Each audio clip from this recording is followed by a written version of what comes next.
जय श्री कृष्णा मित्रों। अगर आप कृष्ण भक्त हैं तो एक बार राधे राधे बोलिए। महर्षि वेद व्यास जी ने महाभारत में कहा है कि कर्म प्रधान विश्व करि राखा, और जो जस करि है तस फल चाखा। जो जैसा कर्म करता है वैसा ही फल मिलता है। ये गीता का भी ज्ञान है।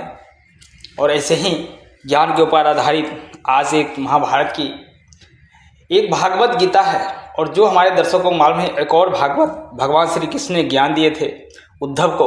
और आज हम उद्धव गीता के बारे में बात करेंगे।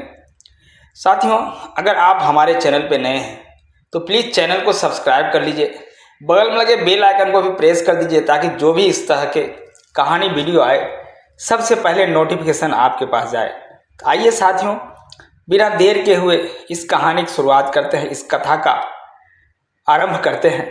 साथियों, भगवान श्री कृष्ण प्रभु सारे अपना कार्यकाल उनका जो था द्वापर युग का, वो खत्म हो गया था। अंत में जब गौलोक जाने के तैयारी में थे तो मन ही मन सोच रहे थे कि सबने हमसे वरदान मांगा, सबने हमसे धन दौलत मांगा। हमारा एक भक्त है जो हमेशा हमारे साथ रहता है, हमारा सेवा करता है, लेकिन आज तक उसने कुछ नहीं मांगा। और वो भक्त था उद्धव जी, जो हमेशा प्रभु के सेवा में लीन रहते थे और प्रभु का सारथी भी थे। तो उन्होंने गोलोक जाने से पहले उद्धव जी को बुलाए और कहते हैं, हे उद्धव, तुमको मैं कुछ वरदान देना चाहता हूँ। हमारे जीवन में कईयों ने हमसे वरदान मांग किया, कई भक्तों ने धन दौलत मांगा, लेकिन तुम एक ऐसे भक्त हो जो ऐसे सेवादार हो कि आज तक तुमने कुछ नहीं मांगा। मैं तुम्हें कुछ देना चाहता हूँ और तुम्हें दे करके मैं अपने आप को संतुष्ट महसूस करूँगा, अपने आप को प्रसन्नता होगी।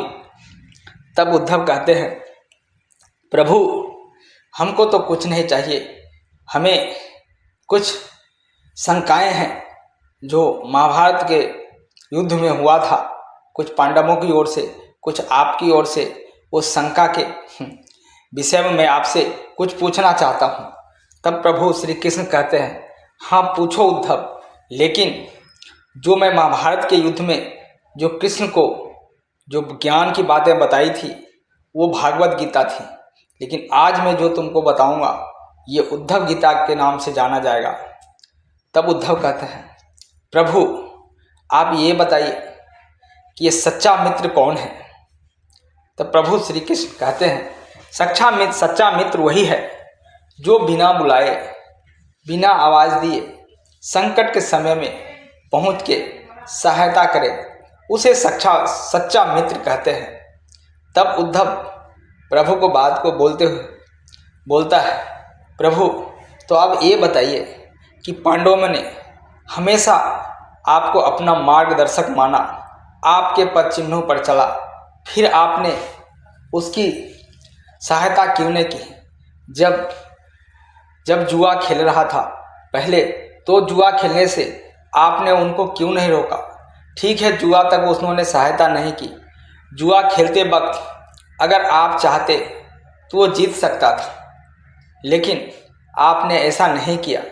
यहाँ तक कि जब वो अपनी पत्नी को दांव पे लगा रहा था तभी आपने उसे रोक सकते थे, लेकिन आपने उन्हें नहीं रोका। क्या यही मित्रता है? ये कैसी मित्रता है प्रभु, आप बताइए।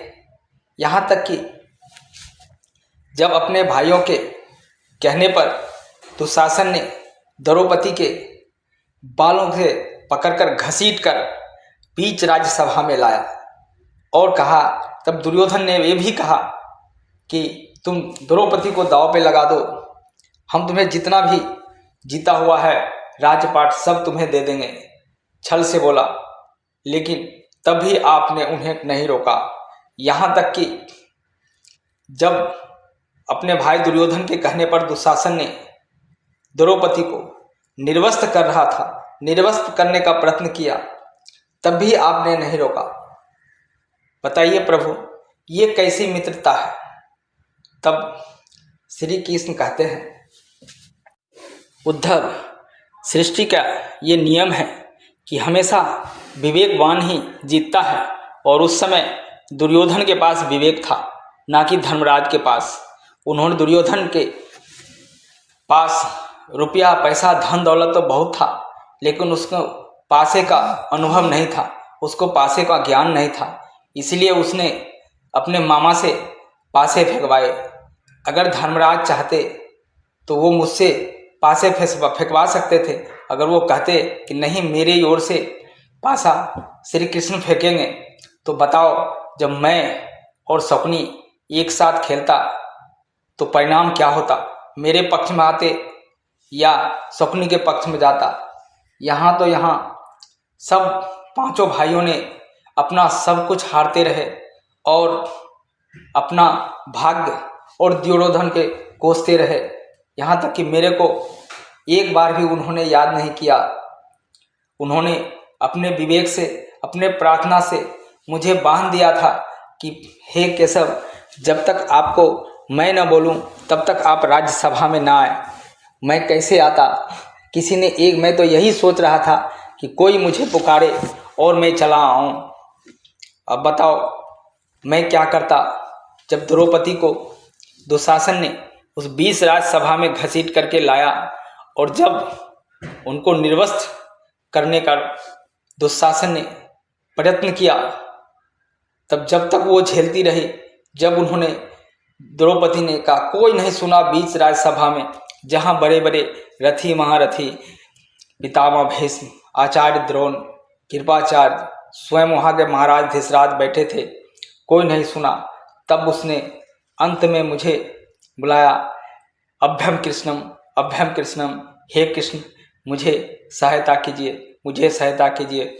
और जैसे ही मुझे सहायता के लिए पुकारी है द्रौपदी, मैं बिना देर के हुए अविलंब वहाँ पहुँच गया और द्रौपदी की रक्षा की। अब तुम ही बताओ उद्धव कि इसमें मेरा कहाँ कसूर है, मेरा कहाँ गलती है? लोग अगर मुझे ना बुलाए मैं कैसे जाऊं? तब उद्धव कहते हैं, तो प्रभु, तो क्या आपको जब कोई बुलाएगा तभी जाएंगे आप? आपकी बातों से तो मुझे संतुष्टि मिली है, लेकिन आप कहें तो और एक और सवाल करूं, एक प्रश्न और पूछूं? तब श्री कृष्ण कहते हैं, हाँ उद्धव पूछो। प्रभु, तो क्या आप उसी के पास जाएंगे जो आपको बुलाएगा? तब श्री कृष्ण कहते हैं कि मैं तो कुछ नहीं कर सकता, ईश्वर अपने सृष्टि के नियम के अनुसार चलता है, सबके साथ मैं रहता हूँ। लेकिन मनुष्य अगर ये सोच ले कि मैं उसके साथ हूँ, ईश्वर हमारे साथ है, तो गलत काम कर ही नहीं सकता।